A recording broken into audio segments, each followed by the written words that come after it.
का topic financial accounting के reference से है। बट अब इस फाइनेंशियल अकाउंटिंग में थोड़ी सी डिस्कशन में आपके साथ जो करने वाला था वो ये थी कि हमारे पास जो मेंबर्स हैं हमारे साथ इस वक्त सेशन के अंदर जो अवेलेबल हैं आप में से कुछ स्टूडेंट्स ऐसे होंगे जो बीकॉम बैकग्राउंड से हैं और कुछ स्टूडेंट्स ऐसे होंगे जो बीबीए या बीएस अकाउंटिंग एंड फाइनेंस या बीएस वगैरह या सिंपल एमबीए वगैरह की लाइन से हैं। अब hell of the difference between the accountings which we have studied in the BBA and which we have studied in BCom. BCom के अंदर जो अकाउंटिंग पढ़ाई जाती है वो हमारी ट्रेडिशनल अकाउंटिंग है सारी की सारी, और वो अकाउंटिंग जो कि प्रैक्टिकल लाइफ से ऑब्सोलीट हो चुकी हुई है। प्रैक्टिकल लाइफ में आपको वो अकाउंटिंग नहीं मिलेगी, लेकिन बेसिकली वो जो बेसिक्स हैं सारी की सारी वो इंटरनेशनल अकाउंटिंग स्टैंडर्ड्स के साथ लिंक करती हैं जाकर। और जो स्टूडेंट्स बीबीए करके आए हैं या जिन्होंने बीएस अकाउंटिंग एंड फाइनेंस पढ़ा है या इन शॉर्ट जो यूनिवर्सिटी से जिनकी ग्रेजुएशंस हैं उन्होंने फॉरेन ऑफिस को पढ़ा है, और मोस्टली आप लोगों ने मिक्स एंड मिक्स को पढ़ा होगा आप लोगों ने वहाँ। अब मिक्स एंड मिक्स की जो अकाउंटिंग है वो अमेरिकन बेस्ड अकाउंटिंग है जिन्होंने फॉलो किया है गैप। अब ये गैप क्या है और आईएएस क्या है, इसके ऊपर थोड़ी सी बात ध्यान से जरा सुनिएगा। IAS stands for international accounting standards, ठीक है जी।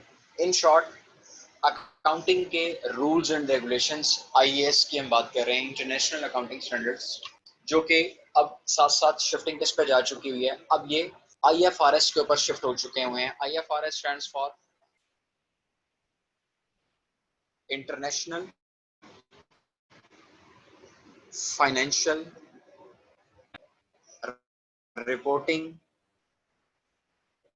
स्टैंडर्ड्स, ठीक हो गया आईएफआरएस। अब इसकी बात हम करते हैं। बेसिकली जो हमारी बीकॉम की ट्रेडिशनल अकाउंटिंग है उसकी रूट्स जो हैं वो इसके साथ जाकर लिंक करती है। उसकी रूट्स किसके साथ लिंक करती हैं? आईएएस के साथ और आईएफआरएस के साथ। लेकिन जो हमारे बीबीएस होल्डर स्टूडेंट्स हैं या बीएस अकाउंटिंग एंड फाइनेंस है, बीएस बैंकिंग एंड फाइनेंस है, या जो एमबीए के स्टूडेंट्स हैं, आप लोगों ने जो अकाउंट पढ़ी है वो फॉलो करती है गैप को। अब गैप किसे कहा जाता है? Gap stands for generally acceptable accounting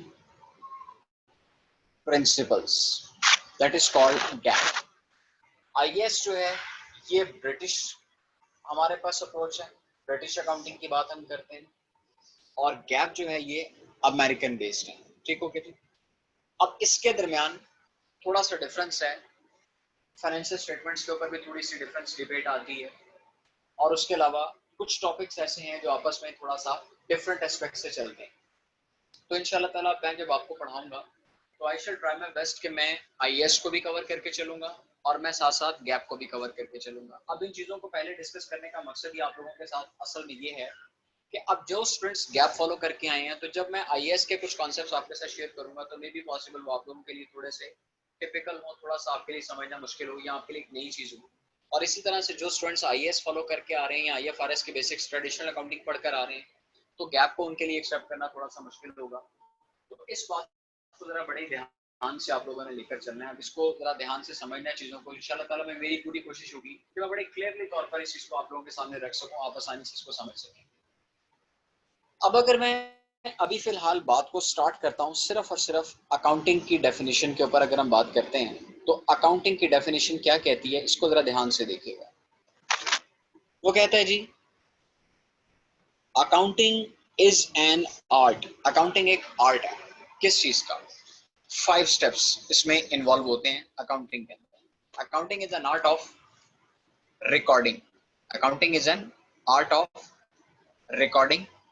number 2, classifying. Number 3, summarizing. Number 4, finalizing. Number 5, and interpreting the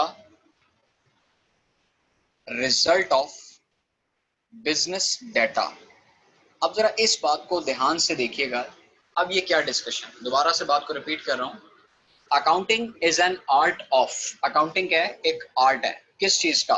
recording, classifying, summarising, finalising, interpreting the result of business data. अब मैं बात को स्टार्ट करता हूं बिजनेस के साथ। What is the meaning of business? Business किसे कहा जाता है? इसके बारे में हमने बड़ी सिंपल सी डेफिनेशन पढ़ी होगी कि बिजनेस हमारे पास क्या है? Any legal activity which is done for the sake of earning profit is called business. कोई भी हमारी कानूनी सरगर्मी, कानूनी कार्रवाई जो हम करते हैं, कानूनी सरगर्मी जिसके पीछे हमारा मकसद मुनाफा कमाना हो, उसको हमने क्या नाम दे दिया? बिजनेस का नाम दे दिया। अब हम यहाँ पर साथ साथ बिजनेस के डेटे की बात करते हैं। तो what is the data of business? Business का डेटा क्या है? तो वेरी सिंपल, जो हमारे बिजनेस की ट्रांजेक्शन्स हैं, record of transaction is called data. तो जो बिजनेस के ट्रांजेक्शन्स का हम रिकॉर्ड है, हमारे पास जो डेटा हमारे पास आता है, उसको हम किस चीज का नाम देते हैं? बिजनेस डेटा का नाम देते हैं। तो अब जरा ध्यान से देखिएगा, मैं यहाँ पर डिस्कस करता हूँ। तो अब बात को स्टार्ट लेने लगा हूँ ट्रांजेक्शन्स, ठीक है जी। अब ट्रांजेक्शन्स हमारे पास दो तरह की होती हैं। एक हमारे पास होती है मॉनेटरी ट्रांजैक्शंस और एक हमारे पास होती है नॉन मॉनेटरी ट्रांजैक्शंस। अब what is the difference between monetary and non monetary transaction? Both is the part of business, दोनों हमारे बिजनेस का हिस्सा हैं। मॉनेटरी ट्रांजैक्शंस के जिसमें पैसा, मनी और मनी इज वर्थ, उसका लेन देन होता है। पैसा या पैसे के इक्वल आपस में कोई लेन देन होता है, तो उसको हम क्या नाम देते हैं? मॉनेटरी ट्रांजैक्शन का नाम देते हैं। और नॉन मॉनेटरी ट्रांजैक्शन ये भी एक बिजनेस डील है, लेकिन ये एक ऐसी बिजनेस डील है जिसमें पैसों का लेन देन नहीं है, लेकिन that is the part of business. क्योंकि बिजनेस में हर एक्टिविटी पैसों के इन्वॉल्वमेंट के साथ नहीं होती, आजकल विदाउट इसके भी हम लोग काम करते हैं। लाइक मैं कहता हूँ छोटी सी बात, मैंने एक एम्प्लॉय हायर किया है, तो एम्प्लॉय का हायर करना ये एक बिजनेस डीलिंग तो है, लेकिन इसमें कहीं पर भी मनी और मनी वर्थ इन्वॉल्व नहीं है, अनटिल अनलेस वो अपनी सर्विसेज ना प्रोवाइड कर दे एम्प्लॉय और मैं उसको सैलरी दूंगा। इसका मतलब अभी जस्ट एक हायर करना एक कॉन्ट्रैक्ट है हमारे पास, तो contract is not a monetary transaction. इसी तरह से मैं किसी के साथ परचेज कॉन्ट्रैक्ट लिखता हूँ, मैं परचेज करूंगा, आपको पेमेंट करूंगा, आप डिलीवर करेंगे। इसका मतलब अभी जब तक पेमेंट नहीं होती या जब तक मुझे चीजें डिलीवर नहीं हो जाती, तब तक वो एक मॉनेटरी ट्रांजैक्शन नहीं है, वो नॉन मॉनेटरी ट्रांजैक्शन है। इसका मतलब ये दोनों ट्रांजैक्शंस को आप डिफरेंशिएट अपना माइंड में रखिएगा कि ट्रांजैक्शंस के अंदर एक हमारे पास मॉनेटरी ट्रांजैक्शन है और एक हमारे पास नॉन मॉनेटरी ट्रांजैक्शन है। अब मैं वापस पॉइंट के ऊपर जाता हूँ। यहाँ पर हम बात जो बिजनेस डेटा की कर रहे हैं, वो मॉनेटरी ट्रांजैक्शंस की हम बात कर रहे हैं, याद रखिएगा, ठीक है। वो हम किसकी बात कर रहे हैं? Monetary transactions. अब मॉनेटरी ट्रांजैक्शन के ऊपर हमने 5 स्टेप्स को अप्लाई करना है। मॉनेटरी ट्रांजैक्शंस को सबसे पहले क्या करना है? उसकी रिकॉर्डिंग करनी है। अब अकाउंटिंग के अंदर कहते हुए हम रिकॉर्डिंग कहाँ पे करते हैं? रिकॉर्डिंग हम किस चीज के अंदर करते हैं? जर्नल के ऊपर कहते हैं। अब जर्नल के साथ साथ इसको हम लोग बुक ऑफ फर्स्ट एंट्री भी कहा जाता है। Journal book of first entry का नाम भी इसको दिया जाता है। तो इसका मतलब हमारे पास क्या आता है कि ये पहली बुक है जहां से हमारी बुक्स ऑफ अकाउंट्स रिकॉर्ड करना शुरू होती है। ठीक हो गया जी? कि पहली बुक है हमारे पास जर्नल, जहां से हमारी बुक्स ऑफ अकाउंट्स क्या होती हैं? स्टार्ट होती हैं, बनाना स्टार्ट करते हैं। बुक ऑफ फर्स्ट एंट्री का नाम भी दिया जाता है, बुक ऑफ ओरिजिनल एंट्री का नाम भी इसको दिया जाता है। तो यहाँ पर हमारा रिकॉर्डिंग का काम स्टार्ट होता है। When we have completed the step of recording, जब हमारा रिकॉर्डिंग का काम कंप्लीट होता है, फिर हम उससे अगले स्टेप की तरफ मूव करते हैं, जिसको हम क्या नाम देते हैं? क्लासिफाइंग। अब क्लासिफाइंग कैसे कहते हैं? जर्नल से आगे हमने क्या करना होता है? लेजर्स की पोस्टिंग करनी होती है, ठीक है जी। जर्नलाइजिंग, ठीक है। रिकॉर्डिंग किसे कहते हैं? जर्नलाइजिंग की बात हम कर रहे हैं। लेजर की बात करते हैं तो that is called ledger posting, ठीक है जी। कि हम अपने जर्नल से आगे डाटा किस में ट्रांसफर करते हैं? लेजर्स में ट्रांसफर करते हैं। अभी ये जर्नल क्या है, लेजर क्या है, इसके ऊपर बड़ी लंबी चौड़ी हमारी डिबेट्स होनी है। अभी सिर्फ मैं बात कर रहा हूँ कि जर्नल एक बुक का नाम है कि जहां पर सबसे पहले हमने डाटा को रिकॉर्ड किया, लेकिन जब हम रिकॉर्ड कर रहे हैं तो there is no bifurcation regarding asset, regarding liability, regarding expense, regarding income. हम कोई बाइफिकेशन नहीं कर रहे हैं, हम सारा डाटा मिक्स लिखते जा रहे हैं। एसेट परचेज कर रहे हैं, रिकॉर्ड कर लिया। एक्सपेंस पे किया, रिकॉर्ड किया। इनकम अर्न किया, रिकॉर्ड कर ली। लायबिलिटी को पे किया, रिकॉर्ड कर लिया। लायबिलिटी क्रिएट किया, रिकॉर्ड कर लिया। एसेट सेल आउट किया, रिकॉर्ड कर लिया। In short every type of transaction we have recorded in this step transaction में। सिर्फ हमने इसमें एक बात को फॉलो करना होता है, वो क्या है कि हमने क्रोनोलॉजिकल ऑर्डर फॉलो करना है, यानी कि हमने डेट वाइज ट्रांजैक्शंस को रिकॉर्ड करना है। क्रोनोलॉजिकल ऑर्डर का मतलब क्या होता है कि हमने डेट वाइज इन चीजों को रिकॉर्ड करके चलना है। तो रिकॉर्डिंग का स्टेप हमारा जर्नलाइजिंग कहलाता है, क्योंकि recording the transaction in the form of entry in journal is called journalising. दोबारा से बात रिपीट कर रहा हूं, recording the business transaction in the form of entry in journal is called journalising. Recording the business transaction in the form of entry in journal is called journalizing. After the completion of the first step, journalizing के बाद we have shifted to the second step that is called classifying. Ledger posting की हम बात करते हैं कि अब हमने डेटा को रिकॉर्ड करने के बाद अब क्या करना है? क्लासिफाई करना है। क्लासिफाई करने का मतलब क्या है कि अभी मैंने आपसे क्या कहा था कि जब हम जर्नल बना रहे हैं तो देयर इज नो बाइफरकेशन, उसमें एसेट, एक्सपेंस, इनकम, लायबिलिटी सब कुछ मिक्स करते जा रहे हैं। लेकिन जब हम लेजर पोस्टिंग की तरफ जाते हैं तो उसमें फिर हमने क्या काम करना है कि हमने क्लासिफिकेशंस बनानी है, हमने एसेट सेपरेट कर लेने हैं, हमने एक्सपेंस सेपरेट करने हैं, हमने इनकम सेपरेट करनी है, हमने लायबिलिटीज को सेपरेट करना है। फिर एसेट्स में फर्दर आगे हर एसेट इंडिविजुअली बाय नेम हमने सेपरेट करना है। कैश इन हैंड अलग होगा, कैश एट बैंक अलग होगा, फर्नीचर एंड फिक्सचर्स हमारे अलग होंगे, प्लांट एंड मशीनरी अलग होंगे, एक्सपेंसेस में जाते हैं सैलरीज अलग होंगी, इलेक्ट्रिसिटी बिल्स अलग होंगे, रेंट का एक्सपेंस अलग होगा, इनकम में जाते हैं सेल्स की इनकम अलग होगी, कमीशन रिसीव की इनकम अलग होगी, डिस्काउंट रिसीव की इनकम अलग होगी, लायबिलिटीज में जाते हैं तो संडी क्रेडिटर्स की बात आ जाती है। अब संडी क्रेडिटर के अंदर भी बाय नेम मिस्टर ए का अकाउंट लेजर अलग बनेगा। इन शॉर्ट हमने अपने तमाम रिकॉर्डेड डाटा को हमने क्या कर लेना है, क्लासिफाई करना है और हर चीज का इंडिविजुअल क्लासिफिकेशन करनी है और उस इंडिविजुअल क्लासिफिकेशन को हम क्या नाम देते हैं, लेजर का नाम देते हैं। Ledger is also a book individually जिसमें एक चीज का रिकॉर्ड मेंटेन किया जाता है, दैट इज कॉल्ड लेजर। इसको हम क्या कहते हैं, लेजर। और इसको हम उर्दू जुबान के अंदर खाते का नाम भी देते हैं। ठीक है, लेजर भी कहते हैं, अकाउंट भी कहते हैं, खाता भी कहते हैं और इसको किंग ऑफ बुक्स का नाम भी दिया जाता है। ठीक हो गया, ये भी याद रखिएगा, इसके ऊपर एमसीक्यूज बन सकता है कि which book is called king of books और उसके नीचे आपको 4 बुक्स के नाम दे दिए जाए, तो आप याद रखिएगा कि लेजर जो है उसको हम किंग ऑफ बुक्स का नाम देते हैं, क्योंकि असल हमारी अकाउंटिंग जो है वो सारी की सारी लेजर पे बेस कर रही होती है। क्योंकि हमारे जो प्रोफेशनल अकाउंटेंट्स हैं, आप लोग इंशाल्लाह ताला होप सो कि मैं समझता हूँ कि इतने कॉम्पिटेंसी आपकी भी होगी कि आप अगर चाहें तो विदाउट एंट्रीज आप डायरेक्टली लेजर्स बना सकते हैं। इसका मतलब फिर जर्नल का जो स्टेप है, एंट्रीज का जो स्टेप है, इट कैन बी स्किप, इसको स्किप किया जा सकता है। ठीक हो गया, लेकिन लेजर एक ऐसा स्टेप है कि जिसको हम स्किप नहीं कर सकते, इसीलिए इसको हम किंग ऑफ बुक्स का नाम भी दिया जाता है कि सबसे प्राइमरी बुक हमारे पास कौन सी होती है, फिर लेजर होती है। और लेजर के अंदर रिकॉर्ड करने को लेजर पोस्टिंग कहा जाता है। जैसे जर्नल को बनाने को हम क्या नाम देते हैं, जर्नलाइजिंग कहा जाता है, इसी तरह से लेजर पोस्टिंग की अगर हम बात करते हैं तो लेजर में रिकॉर्ड करने को लेजर पोस्टिंग कहा जाता है। अब हमने इंडिविजुअली क्लासिफिकेशन कर ली अपनी, और क्लासिफिकेशन होने के बाद अब हमने किसकी तरफ मूव करना है, समराइजिंग की तरफ मूव करना है। अब हमने अपने डाटा को समराइज करना है। अब समराइज हम कैसे कर सकते हैं, हमने ये जो इंडिविजुअल रिकॉर्ड बनाए, हर चीज का अलग अलग लेजर बनाया और उस लेजर के अंदर हमने उसके प्लस और उसके माइनस को रिकॉर्ड किया। लाइक मैं कहता हूँ जी, मैं कैश का लेजर बना रहा हूँ, जरा गौर से सुनिएगा। अब मैंने पूरे, लेट्स सपोज लेजर नॉर्मली 1 महीने के लिए बनाए जाते हैं, तो पूरे 1 महीने के अंदर मैंने किस किस पर्सन से कितना कितना कैश रिसीव किया, किस किस पर्सन को कितना कितना कैश मैंने पे किया, और फाइनली पे करने के बाद, रिसीव करने के बाद finally what we have in my hand, कि मेरे पास क्या बच जाता है, ये सारी बात हमने किसके अंदर करनी है, लेजर में। और लेजर मुझे फिर फाइनली ये बताता है कि साल के शुरू में आपके पास या महीने के शुरू में आप इतने पैसों से आपने महीना शुरू किया था, मजीद आपने इतने पैसे रिसीव किए, इतने पैसे आपने पे कर दिए, और फाइनली इस वक्त आपके बिजनेस की पॉकेट में कितना पैसा पड़ा है, वो कैश का क्लोजिंग बैलेंस मेरे पास आ जाए। इसी तरह से हर लेजर इसी तरह से बनता है कि जो इंक्रीज और डिक्रीज होती है उस रेलिवेंट पॉइंट के अंदर, रेलिवेंट अकाउंट के अंदर वो रिकॉर्ड होता है, और फाइनली फिर हर चीज का एक क्लोजिंग बैलेंस निकल आता है कि at the end of the year ये वाला एसेट, ये वाला एक्सपेंस, ये वाली इनकम, ये वाली लायबिलिटी हमारे पास फाइनली उसकी क्या वैल्यू है at the end of the accounting period. अब उसके बाद हमने फिर क्या किया कि वो तमाम लेजर्स के जो बैलेंसेस निकाले, उस बैलेंसेस को हमने फिर क्या कर लिया, एक सिंगल पेज पे लिख लिया। इसका मतलब हमारी जो नंबर ऑफ ट्रांजैक्शन थी, 100 एंड 1000 ट्रांजैक्शन हमने रिकॉर्डिंग के स्टेप पे रिकॉर्ड की।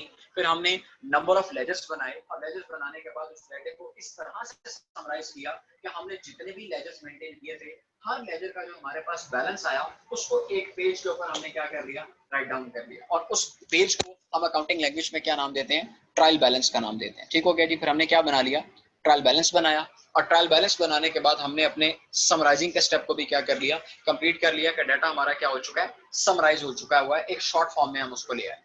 समराइज करने के बाद फिर अगला स्टेप हमारे पास the basic objective of the accounting जो है, अब हम उसकी तरफ मूव करने जा रहे हैं, टू फाइनलाइज। असल में हमारे बिजनेस का, हमारी अकाउंटिंग का जो बेसिक ऑब्जेक्टिव है, to find out the result of the business, either we are getting the profit or we are facing the loss.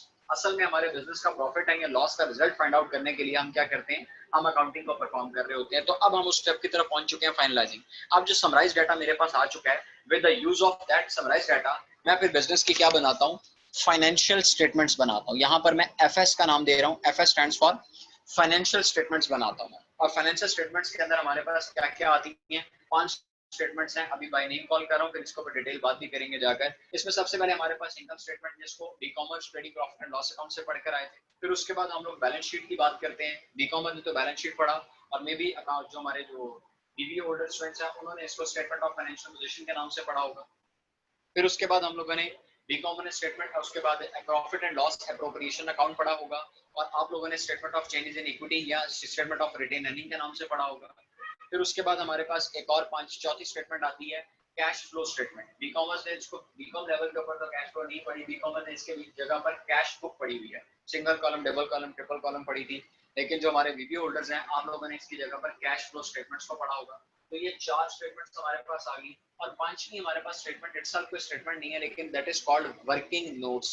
कि इन 4 स्टेटमेंट्स को बनाने के लिए जो हमारी वर्किंग रिक्वायर्ड होती है, बजाय कि हम स्टेटमेंट्स के अंदर इसकी वर्किंग करें, हम सेपरेटली वर्किंग करते हैं और इन 5 चीजों को सम कर लिया जाए, तो हमारे पास क्या बन जाता है, फाइनेंशियल स्टेटमेंट्स का इसको नाम दिया जाता है। तो चौथा स्टेप हमारे पास फिर क्या आता है, the basic objective of the accounting is to finalise the business result. Business के रिजल्ट को फाइनलाइज करें, either we are getting profit, या तो हम प्रॉफिट एंजॉय कर रहे होंगे, और वी आर फेसिंग लॉस, या फिर क्या करते हैं, लॉस फेस कर रहे होंगे। तो ये चौथा स्टेप भी हमारा कंप्लीट हो गया। After completion of the 4th step फिर हम लोग आगे मूव करते हैं अपने 5वें स्टेप की तरफ, जो कि हमारे लिए क्या आता है, इंटरप्रेटिंग। ठीक है जी, इंटरप्रेट करना है, किसको इंटरप्रेट करना है, जो रिजल्ट हमारे सामने आया। अब हमारे पास या तो प्रॉफिट निकला या तो लॉस निकला, अब उसका तजिया करना है, उसका एनालिसिस करना है।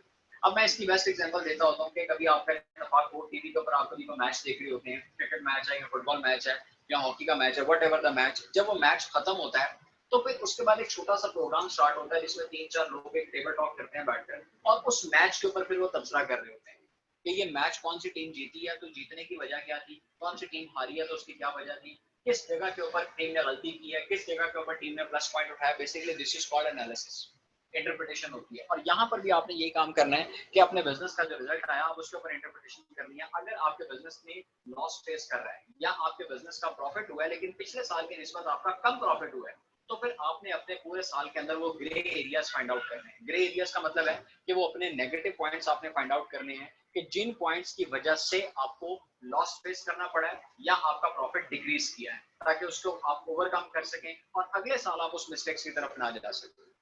और इसी के साथ साथ अगर इनकेस बिजनेस हमारा ज्यादा प्रॉफिटेबल सिचुएशन में आता है, पिछले साल अगर लॉस में था इस साल प्रॉफिट हो गया, या पिछले साल की निस्बत हमें ज्यादा प्रॉफिट हुआ है, तो क्या हमें अभी भी एनालिसिस की जरूरत है या नहीं है?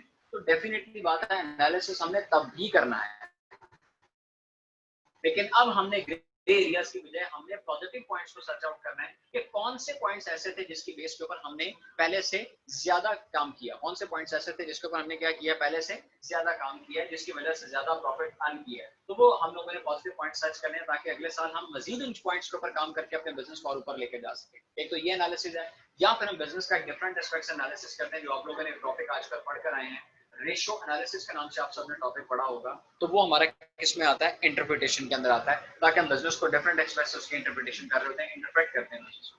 तो इन 5 स्टेप्स को अगर हम आपस में मर्ज कर लें तो जो आर्ट बनता है, उस आर्ट को हम क्या नाम देते हैं, अकाउंटिंग का नाम दिया जाता है।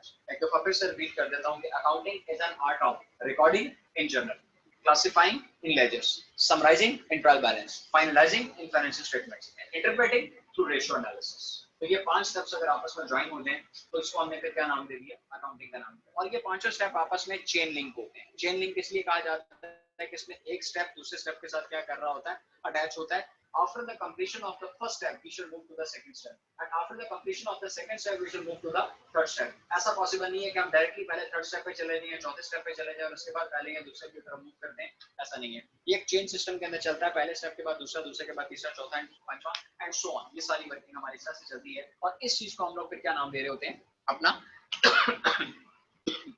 अकाउंटिंग की डेफिनेशन का नाम हम देते हैं। क्लियर होगी बात जी? तो ये थी हमारे पास अकाउंटिंग की डेफिनेशन। तो हमारी जूम की पहली मीटिंग का टाइम भी थोड़ा सेंड होने वाला है, तो यहाँ तक आइए। अब हम आपके साथ एक क्वेश्चन सेशन छोटा सा कैरी करते हैं, और क्वेश्चन सेशन के बाद फिर इंशाल्लाह इस जो अगला सेशन हमारा इसके अंदर अभी हम लेते हैं, उस सेशन के अंदर हम फिर अगले टॉपिक की तरफ मूव करते हैं। फिर आज हम अकाउंटिंग की कुछ जनरल टर्म्स के बारे में डिस्कस करेंगे। ठीक है जी, आइए बेटा स्टार्ट लेते हैं अपना क्वेश्चन।